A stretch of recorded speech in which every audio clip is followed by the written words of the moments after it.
News. Adilabad స్థానం ఎవరిది? ఇన్నాళ్ళు ఒక లెక్క, ఇప్పుడు మరో లెక్క అన్నట్టు వాయిస్ మారింది. జనగలం కాంగ్రెస్ వైపు టర్న్ తీసుకుంది. ఆదిలాబాదును కైవసం చేసుకోవాలని భావించిన కాంగ్రెస్ నాయకత్వం పలువురు నేతలకు కీలక బాధ్యతలను అప్పగించింది. జిల్లా ఇన్ఛార్జి మంత్రి సీతక్క అభ్యర్థి ఎంపికలో పూర్తిస్థాయి కసరత్తు చేయగా పీసీసీ కార్యదర్శి సత్తు మల్లేష్ కీలక నేతల జాయినింగ్ బాధ్యతలు తీసుకున్నారు. ఈ సీటును గెలిచి పార్టీకి బహుమతిగా ఇస్తామని చెబుతున్నారు.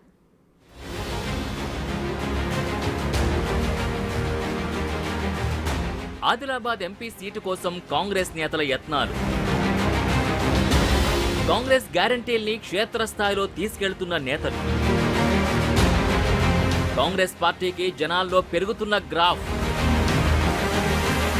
గెలుపు బాధ్యతల్ని భుజాలపై వేసుకున్న సీతక్క, సత్తు మల్లేష్. ఎంపీ స్థానాన్ని గెలిచి పార్టీకి బహుమతిగా ఇస్తామని వ్యాఖ్య. 2009 డీలిమిటేషన్ తర్వాత ఎస్టీ నియోజకవర్గంగా మారిన ఆదిలాబాదులో ఇప్పటి వరకు కాంగ్రెస్ గెలవలేదు. తెలంగాణ వచ్చిన తర్వాత 2 సార్లు జరిగిన ఎన్నికల్లో ఒకసారి బీఆర్ఎస్, మరోసారి బీజేపీ గెలవగా కాంగ్రెస్ 3వ స్థానానికి పరిమితమైంది.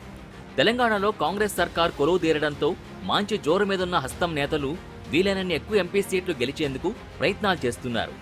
రాష్ట్ర వ్యాప్తంగా నేతలంతా ఏకతాటిపైకొచ్చి పార్లమెంట్ ఎన్నికల్లోనూ హస్తం హవా చాటాలని డిసైడ్ అయ్యారు. అందులో భాగంగా ఆదిలాబాద్ స్థానాన్ని భారీ మెజార్టీతో గెలవాలనే సంకల్పంతో నేతలు ప్రచారంలో దూసుకుపోతున్నారు. ఆదిలాబాద్ ఎంపీ స్థానాన్ని గెలిపించే బాధ్యతను మంత్రి సీతక్కతో పాటు ఇతర రాష్ట్ర స్థాయి నేతలకు పీసీసీ అప్పగించింది. అభ్యర్థి ఎంపికతో పాటు వారిని గెలిపించేందుకు తీవ్రంగా కృషి చేస్తున్నారు. ప్రభుత్వ టీచర్గా పనిచేస్తున్న గిరిజన మహిళ ఆత్రం సుగుణకు అధినాయకత్వం అవకాశమిచ్చింది. మొదట్లో వామపక్ష భావజాలానికి ఆకర్షితులైన సుగుణ అనేక ప్రజా ఉద్యమాల్లో తన వంతు పాత్ర పోషించారు. మలిదశ తెలంగాణ ఉద్యమంలో యాక్టివ్గా పాల్గొన్నారు. మరో 13 ఏళ్ల సర్వీస్ ఉండగానే ఆమె ప్రభుత్వ టీచర్ ఉద్యోగానికి రాజీనామా చేసి కాంగ్రెస్లో చేరారు. జిల్లాలో మంత్రి సీతక్కకు పట్టు ఉండడం సహా సత్తు మల్లేష్ వ్యూహాలతో ఎలాగైనా భారీ మెజార్టీ సాధించే దిశగా అడుగులు వేస్తున్నారు. మొదట్నుంచి జిల్లాలోనే ఉంటున్న సీతక్క స్థానిక ఆదివాసీ, గిరిజన సంఘాలతో మమేకమవుతున్నారు. మిగతా నియోజకవర్గాల్లో పార్టీ నాయకులతో సమావేశాలు నిర్వహిస్తూ ప్రభుత్వం ప్రవేశపెట్టిన గ్యారంటీల్ని వివరిస్తున్నారు. అవి ప్రజలకు ఏ విధంగా ఉపయోగపడుతున్నాయో చెబుతూ వినూత్నంగా ప్రచారం చేస్తున్నారామె. మంత్రి సీతక్క వ్యూహాలకు టీపీసీసీ కార్యదర్శి సత్తు మల్లేష్ సహాయం తోడు కావడంతో ఆదిలాబాద్లో ఆత్రం సుగుణ విజయం ఖాయంగా కనిపిస్తోందని రాజకీయ నిపుణుల అంచనా. ఆదివాసీలు, గిరిజనులు ఎక్కువ ఉన్న ఆదిలాబాద్ జిల్లాలో సీతక్కకి మంచి పట్టుంది. గతంలో రేవంత్ రెడ్డి పీసీసీ అధ్యక్షుడిగా బాధ్యతలు నిర్వహించిన తర్వాత మొదటిసారిగా నిర్వహించిన ఇంద్రవెల్లి బహిరంగ సభకు సీతక్క ఆధ్వర్యంలో పెద్ద ఎత్తున ఆదివాసీ గిరిజనులు హాజరయ్యారు. ఇసుకేస్తే రాళ్లంత జనంతో జరిగిన ఆ మీటింగ్ సూపర్ సక్సెస్ అయింది.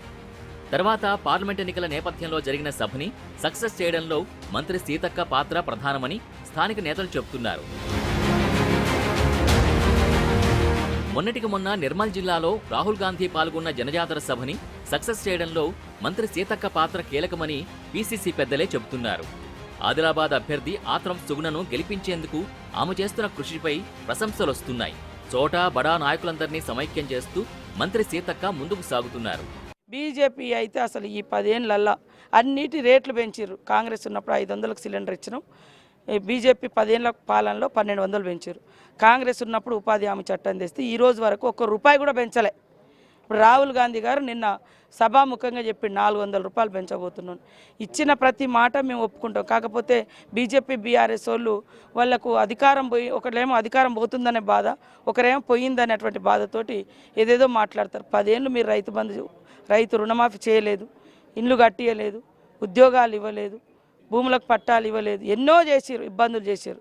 అవన్నీ ఇప్పుడు పెండింగ్ ఉన్నాయి కాబట్టి మమ్మల్ని అడుగుతుండ్రు. మాకు ఇచ్చింది 3 నెలల టైం, ఇప్పుడు 2 నెలల నుంచి ఎలక్షన్లు నడుస్తున్నాయి. ఎందుకంత ఆతృత పడుతుర్రు? ఇవాళ 100 ఎకరాలకు రైతు బంధు వేసుకున్న వాళ్ళకు పాపం గుండెలు అవిసిపోతున్నాయి. మేము చిన్న చితక కూలి బస్సు ఆట తప్పట. అంటే బస్సులో ఎక్కేది ఎవరు? ఎర్ర బస్సులలో ఎక్కేది మహిళలు, పేదవాళ్ళు ఎక్కుతారు. ముఖ్యంగా పేదవాళ్ళు ఎక్కే బస్సు రేట్లు పెంచిన ఘనత బీఆర్ఎస్ది. ఇవాళ పేదోళ్ళు స్వేచ్ఛగా బస్సు ఎక్కితే అదేవిధంగా కరెంటు బిల్లులు లేకుండా ఇవాళ కరెంటు బిల్లులు కూడా పేదోళ్ళు వాడే 2 బుగ్గలు ఒక ఫ్యాన్ల మీద కూడా ముక్కుబిండి వసూలు చేసిండు కేసీఆర్. మీరు 100 ఎకరాల ఫామ్ హౌస్లకు ఇచ్చుకున్నారు ఫ్రీగా, కానీ ఒక గుడిసెకు కరెంటు బిల్లు కరెంటు ఫ్రీ ఇవ్వలేకపోయారు. అది మేము చేస్తే తట్టుకోలేక ఇవన్నీ దిక్కుమాల పథకాలట. 100 ఎకరాలు ఉన్న వాళ్ళకు రైతు బంధు ఇచ్చడం మేము ఖచ్చితంగా మధ్యతరగతి మరి ఉన్నటువంటి రైతులకు మేము వేస్తున్నాం, దశల వారికి వేస్తున్నాం. నువ్వు చేసిన 7 లక్షల కోట్ల అప్పుకు వడ్డీకే దాదాపు 27 కోట్లు 28 కోట్ల రూపాయలు 28,000 కోట్ల రూపాయలు కట్టాల్సి వచ్చింది. లేకుంటే రైతు రుణమాఫీ ఇప్పటివరకు అందరిది అయ్యేది.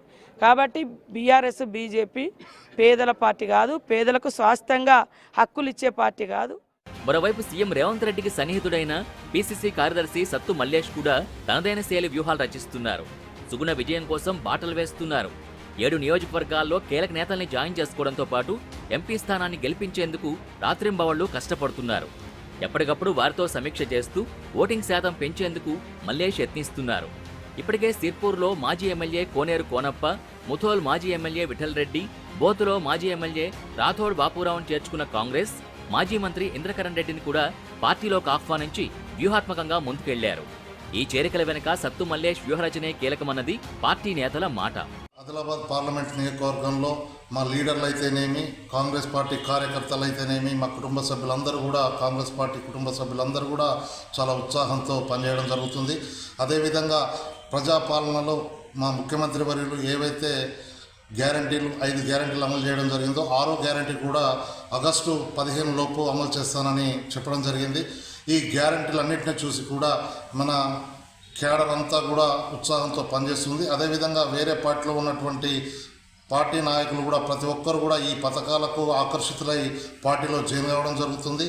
ఈ దిశగా కాంగ్రెస్ పార్టీ మీరు ఏ సర్వేలు చూసినా చూసినా కూడా ఆదిలాబాద్ పార్లమెంటు కాంగ్రెస్ పార్టీ కైవసం చేసుకుంటుందని చెప్పడం కూడా జరుగుతుంది. జాయినింగ్లన్నీ కూడా అందరితోనూ కూడా మాకు ఉన్నటువంటి ఎప్పుడైతే ఎవరైతే కార్యకర్తలు ఉన్నారో ఆ కార్యకర్తల అనుమతి మేరకు మాత్రమే వాళ్ళని తీసుకోవడం జరుగుతుంది. కొత్తగా జాయిన్ అయిన వాళ్ళు, పాత వాళ్ళు ఇద్దరు కూడా కుటుంబ సభ్యులుగా కలిసికట్టుగా చాలా ఉత్సాహంతో పనిచేయడం జరుగుతుంది. ఖానాపూర్లో వెడ్మ బొజ్జు పటేల్ ఎమ్మెల్యేగా ఉండడం మరో ప్లస్ పాయింట్. ఆదిలాబాద్ నియోజకవర్గంలో ఆదివాసీ, గిరిజనులు ఎక్కువ ఉండడంతో సీతక్క, మల్లేష్లు వ్యూహాత్మకంగా ప్రచారం చేస్తున్నారు. పార్టీలోకి జాయినింగ్స్పై దృష్టి సారించారు. కీలక నేతల్ని చేర్చుకోవడంలో సక్సెస్ అయ్యారు. స్థానిక నేతల సహాయం, జిల్లా నేతల సమన్వయంతో ఆదిలాబాద్ సీటుని కైవసం చేసుకుని అధిష్టానానికి బహుమతిగా ఇచ్చేందుకు సీతక్క, మల్లేష్ కృషి చేస్తున్నారని స్థానిక నేతలు చెబుతున్నారు. ఆత్రం సుగుణ గెలుపు బాధ్యతని ఇద్దరూ తమ భుజస్కంధాలపై వేసుకుని రాత్రింబవళ్లు కష్టపడుతున్నారని ప్రశంసలు కురిపిస్తున్నారు.